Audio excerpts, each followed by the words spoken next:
जस्कम chairman सनान खान कुरैशी की गिरफ्तारी खिलाफ सिंध के मुख़्तलिफ़ शहरन में जस्कम पारा एहतजाजी मुज़ाहिरा करे धरणा हया विया आहिनि।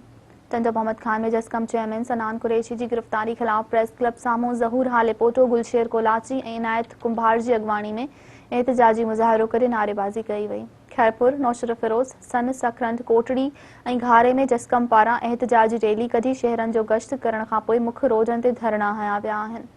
कंजियारो में हारून कल्होड़ो, नवीद घांगरो, सहराब खोसो और बिन की अगवानी में रैली कढी शहर जो गश्त करण बाद हड़ताल करे कारोबारी मरकज़ बंद कया विया। कुंडरी में जस्कम ज़िले उमरकोट के सॾ ते मोहम्मद रमज़ान खास खेली, इद्रीस भट्टी, सालम सिंधी और बिन की अगवानी में मुख्य अमरीका चौक ते बुख हड़ताली कैंप कायम कई वई। मीरो खान में सोबदार जतोई, मोहम्मद हसन, रियाज हुसैन और बिन की अगवानी में एहतजाजी मुज़ाहिरो कया वियो। तंगवाणी में भी जस्कम पारा एहतजाजी रैली कढी वई। मुज़ाहिरीन चयो त सिंध की ज़मीनन ते वालार हरगिज़ बर्दाश्त न कंदासीं।